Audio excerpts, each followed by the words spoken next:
तो सभी दोस्तों को जय श्री राम, राधे राधे। तो आइए, आप सभी का स्वागत है हमारे चैनल वसुधैव कुटुंबकम में। और अब हम चलते हैं श्री शिव महापुराण का अगला अध्याय आप लोग को सुनाने। तो चलिए मिल के सुनते हैं और सुनाते हैं श्री शिव महापुराण का अगला अध्याय। ध्यान से आप लोग सुनिए। संसार को उत्पन्न करने वाले सूर्य हैं और उत्पन्न करने के कारण जगत ही उनका प्रत्यक्ष चिन्ह है। इसलिए उनका एक नाम भग भी है। पुरुष को लिंग में जगत को उत्पन्न करने वाले लिंगी की ही पूजा करनी चाहिए। सृष्टि के अर्थ को बताने वाले चिन्ह के रूप में ही उसे लिंग कहा जाता है। लिंग परम पुरुष शिव का बोध कराता है। इस प्रकार शिव और शक्ति के मिलन के प्रतीक को ही शिवलिंग कहा गया है। अपने चिन्ह के पूजन से प्रसन्न होकर महादेव उस चिन्ह के कार्य रूप जन्मादि को समाप्त कर देते हैं तथा पूजक को पुनर्जन्म की प्राप्ति नहीं होती। अतः सभी लोगों को यथा प्राप्त ब्रह्म और मानसिक षोडशोपचारों से शिवलिंग का पूजन करना चाहिए। रविवार को की गई पूजा पुनर्जन्म का निवारण कर देती है। रविवार को महालिंग की प्रणव ओम से ही पूजा करनी चाहिए। उस दिन पंचगव्य से किया गया अभिषेक विशेष महत्व का होता है। गोबर, गोमूत्र, गोदुग्ध, उसका दही और गोघृत ये पंचगव्य कहे जाते हैं। गाय का दूध, गाय का दही और गाय का घी, इन तीनों को पूजन के लिए शहद और शक्कर के साथ पृथक पृथक भी रखें और इन सबको मिलाकर सम्मिलित रूप से पंचामृत भी तैयार कर लें। इनके द्वारा शिवलिंग का अभिषेक एवं स्नान कराएं। फिर गाय के दूध और उनके अन्न के मैल से नैवेद्य तैयार करके प्रणव मंत्र के उच्चारण पूर्वक उसे भगवान शिव को अर्पित करें। संपूर्ण प्रणव को ध्वनि लिंग कहते हैं। स्वयंभूलिंग नाद स्वरूप होने के कारण नादलिंग कहा गया है। यंत्र या अर्घा बिंदु स्वरूप होने के कारण बिंदुलिंग के रूप में विख्यात है। उसमें अचल रूप से प्रतिष्ठित जो शिवलिंग है वह मकार स्वरूप है, इसलिए मकार लिंग कहलाता है।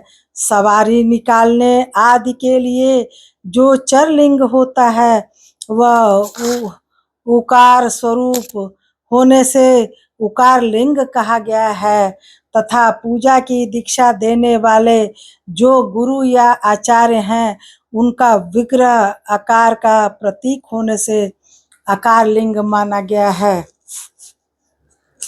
इस प्रकार प्रणव में प्रतिष्ठित आकार उकार, मकार, बिंदु, नाद और ध्वनि के रूप में लिंग के 6 भेद हैं। इन 6 लिंगों की नित्य पूजा करने से साधक जीवन मुक्त हो जाता है, इसमें संशय नहीं है। भक्ति पूर्वक की गई शिव पूजा मनुष्यों को पुनर्जन्म से छुटकारा दिलाती है। रुद्राक्ष धारण से 1/4 विभूति, भस्म धारण से आधा, मंत्र जप से 3/4 और पूजा से पूर्ण फल प्राप्त होता है। शिवलिंग और शिव भक्त की पूजा करने के मनुष्य मोक्ष प्राप्त करता है। हे द्विजो, जो इस अध्याय को ध्यान पूर्वक पढ़ता सुनता है उसकी शिव भक्ति सुदृढ़ होकर बढ़ती रहती है।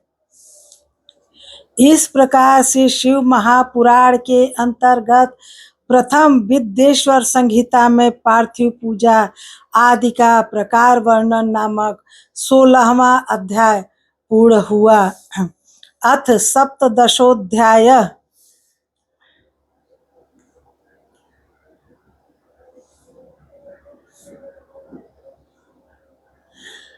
षडलिंग स्वरूप प्रणव का महात्म्य, उसके सूक्ष्म रूप ओमकार और स्थूल रूप पंचाक्षर मंत्र का विवेचन, उसके जप की विधि एवं महिमा, कार्य ब्रह्मा के लोकों से लेकर कारण रुद्र के लोकों तक का विवेचन करके कालातीत पंचावरण विशिष्ट शिवलोक के अनिर्वचनीय वैभव का निरूपण तथा शिव भक्तों के सत्कार की महत्ता। ऋषिगण बोले, हे महामुने, हे प्रभो, आप हमारे लिए क्रमशः षडलिंग स्वरूप प्रणव का महात्म्य तथा शिव भक्त के पूजन की विधि बताइए। सूत जी ने कहा, महर्षियों, आप लोग तपस्या के धनी हैं। आपने यह बड़ा सुंदर प्रश्न उपस्थित किया है, किंतु इसका ठीक ठाक उत्तर महादेव जी ही जानते हैं, दूसरा कोई नहीं। तथापि भगवान शिव की कृपा से ही मैं इस विषय का वर्णन करूंगा। हे भगवान शिव, हमारी और आप लोगों की रक्षा का महान भार बारंबार स्वयं ही ग्रहण करें। प्रणाम है प्रकृति से उत्पन्न संसार रूपी महासागर का प्रणव, इसे पार करने के लिए दूसरी नाव है। इसलिए विद्वान इस ओंकार को प्रणव की संज्ञा देते हैं। ओंकार अपने जप करने वाले साधकों से कहता है, प्रपंच नहीं है वह तुम लोगों के लिए। अतः इस भाव को लेकर भी ज्ञानी पुरुष ओम को प्रणव नाम से जानते हैं। इसका दूसरा भाव यह है, प्रकर्षेण नयेत वह युष्मान मोक्षम इति वा प्रणव, अर्थात यह तुम सब उपासकों को बलपूर्वक मोक्ष तक पहुंचा देगा। इस अभिप्राय से भी इसे ऋषि मुनि प्रणव कहते हैं। अपना जप करने वाले योगियों के तथा अपने मंत्रों की पूजा करने वाले उपासक के समस्त कर्मों का नाश करके यह दिव्य नूतन ज्ञान देता है, इसलिए भी इसका नाम प्रणव है। उन माया रहित महेश्वर को ही नव अर्थात नूतन कहते हैं। वे परमात्मा प्रकृष्ट रूप से नव अर्थात शुद्ध रूप हैं, इसलिए प्रणव कहलाते हैं। प्रणव साधक को नव अर्थात नवीन शिव स्वरूप कर देता है, इसलिए भी विद्वान पुरुष उसे प्रणव कहते हैं, अथवा प्रकृष्ट रूप से नव दिव्य परमात्मा ज्ञान प्रकट करता है, इसलिए वह प्रणव कहा गया है। प्रणव के दो भेद बताए गए हैं, स्थूल और सूक्ष्म। एक अक्षर रूप जो ओम है उसे सूक्ष्म प्रणव जानना चाहिए और नमः शिवाय इस 5 अक्षर वाले मंत्रों को स्थूल प्रणव समझना चाहिए। जिसमें 5 अक्षर व्यक्त नहीं है वह सूक्ष्म है, और जिसमें 5 अक्षर सुस्पष्ट रूप से व्यक्त है वह स्थूल है।